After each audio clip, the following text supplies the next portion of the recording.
Hello friends, जय हिंद। आज हम लोग आने वाले रीट एग्ज़ाम के लिए सीडीपी के 30 मोस्ट इम्पॉर्टेंट क्वेश्चन की प्रैक्टिस करेंगे।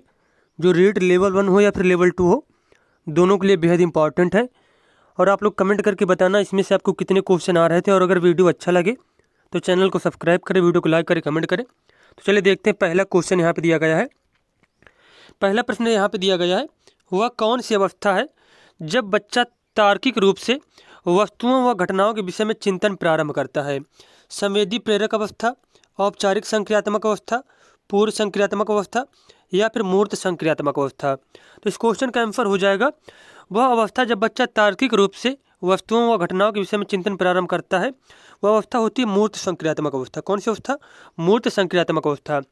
तो जीन पियाजे ने जो 4 अवस्थाएं बताई थी, तो उनमें से तीसरी अवस्था थी।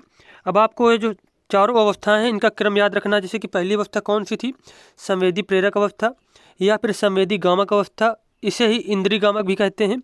उसके बाद दूसरी अवस्था थी पूर्व संक्रियात्मक अवस्था। उसके बाद तीसरी अवस्था थी मूर्त संक्रियात्मक अवस्था। और चौथी थी औपचारिक संक्रियात्मक अवस्था या फिर इसे ही अमूर्त संक्रियात्मक अवस्था के नाम से जानते हैं। उसके बाद बात की जाए जो चारों अवस्था हैं, इन सभी की आपको एज याद रखना है। जैसे संवेदी गामक अवस्था जो होती है, इसकी एज होती है 0 से 2 वर्ष या फिर जन्म से 2 वर्ष। उसके बाद जो दूसरी अवस्था है पूर्व संक्रियात्मक अवस्था, इसकी एज होती है 2 से 7 वर्ष। उसके बाद जो तीसरी अवस्था मूर्त संक्रियात्मक, इसकी एज होती है 7 से 11 वर्ष। और औपचारिक संक्रियात्मक अवस्था जो 11 वर्ष प्लस जो बच्चे हैं, तो इस अवस्था में आते हैं। कौन सी अवस्था में? औपचारिक संक्रियात्मक अवस्था में। उसके बाद आपको याद रखना है पियाजे के बारे में। एक इनकी जैसे बहुत ही फेमस पुस्तक है, the language of thought of the child. यह पुस्तक किसके द्वारा लिखी गई? पियाजे के द्वारा। और पियाजे ने जो है अपना प्रयोग किस पर किया था? तो खुद के बच्चों पर किया था। किस पर किया था? खुद के बच्चों पर किया था। पियाजे किस देश के निवासी थे? स्विट्जरलैंड के निवासी थे। तो ये सभी पॉइंट आपको याद रखना है। जैसे कि स्कीमा का संप्रत्यय, समायोजन करना, अनुकूलन करना, ये सब चीज़ों के बारे में किसने बताया था? जीन पियाजे ने बताया था। उसके बाद देखते हैं हम लोग नेक्स्ट क्वेश्चन यहाँ पे। अगला क्वेश्चन यहाँ पे दिया गया है, विकास का मनोसामाजिक अवस्था का जनक कौन है? तो विकास का मनोसामाजिक सिद्धांत दिया गया था एरिक्सन के द्वारा। किसके द्वारा? एरिक्सन के द्वारा दिए गए थे। और 8 जो है अवस्थाएं बताई गई थी।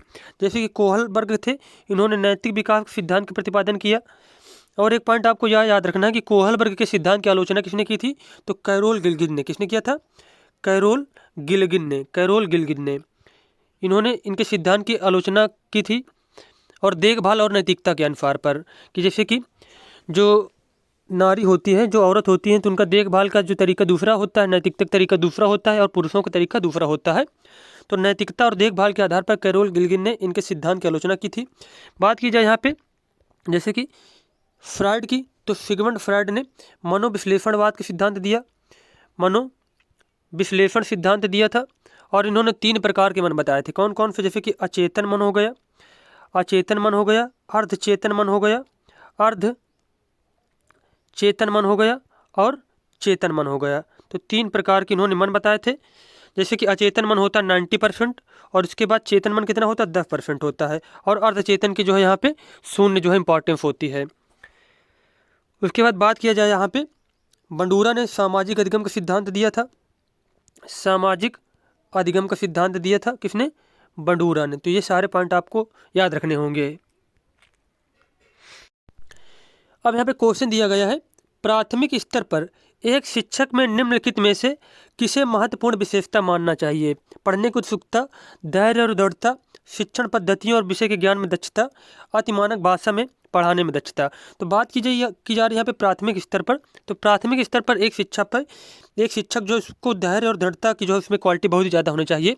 धैर्य और दृढ़ता से तात्पर्य होता है कि किसी भी परिस्थिति, कितनी भी कठिन परिस्थिति आ जाए, तो व्यक्ति जो है धैर्य और मतलब दृढ़ता एक निश्चित टाइम पीरियड को लेकर के अपना कार्य पूरा करते हैं। मतलब कोई भी कठिन परिस्थिति आ जाए तो टीचर घबराए नहीं, तो कितनी भी कठिन से कठिन परिस्थिति आ जाए उसका सामना कर पाए। तो यहाँ पे बी ऑप्शन सही हो जाएगा।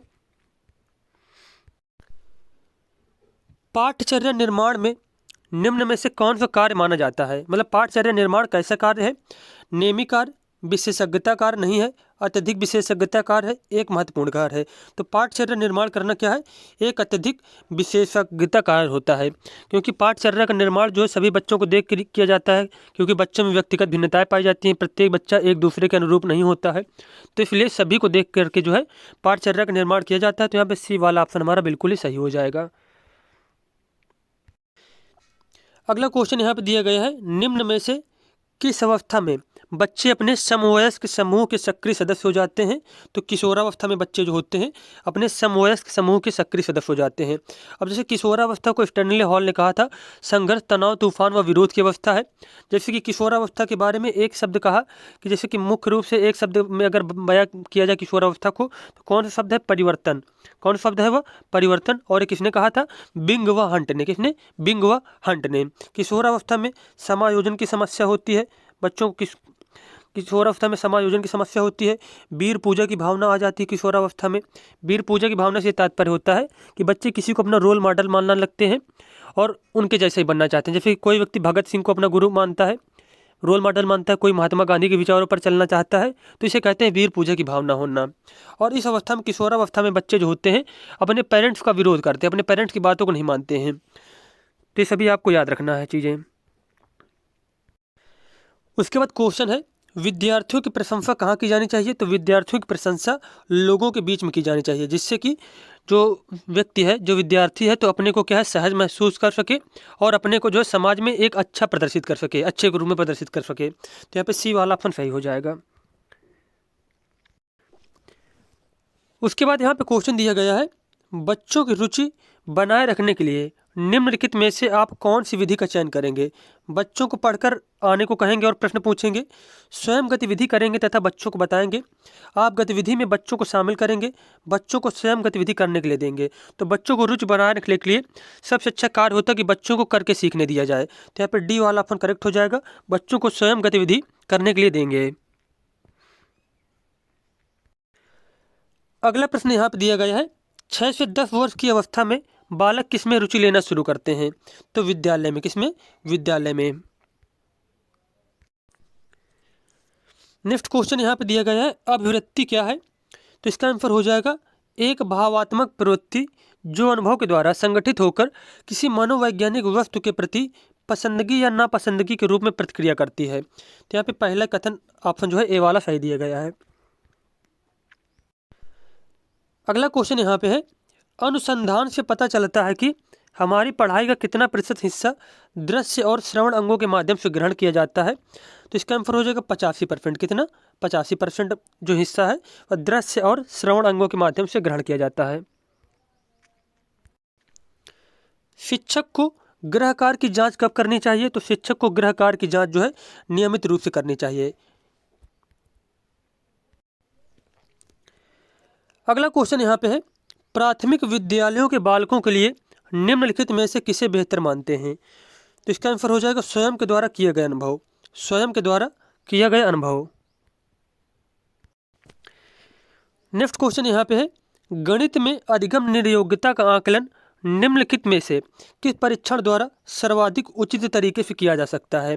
तो गणित में अधिगम जो है निर्योग्यता का आकलन सर्वाधिक किस रूप में किया जा सकता है। तो निदानात्मक परीक्षण के द्वारा। किसके द्वारा, निदानात्मक परीक्षण के द्वारा। अब निदानात्मक परीक्षण क्या होता है कि इसमें से व्यक्ति की कमियों को ढूंढा जाता है, फिर उसके बाद उनका उपचार किया जाता है। तो उसके बाद में किया जाता है उपचारात्मक, क्या किया जाता है, उपचारात्मक निदान किया जाता है। फिर उसके बाद पहले क्या किया जाता है, निदानात्मक परीक्षण के माध्यम से कमियाँ ढूंढी जाती हैं, उसके बाद फिर क्या किया जाता है, उनका उपचार किया जाता है।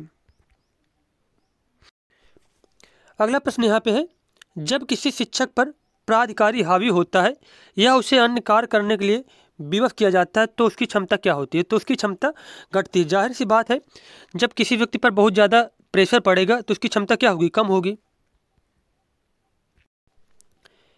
एक बच्चे की वृद्धि और विकास के अध्ययन की सर्वाधिक अच्छी विधि कौन सी है। तो विकासीय विधि। कौन सी विधि, विकासीय विधि।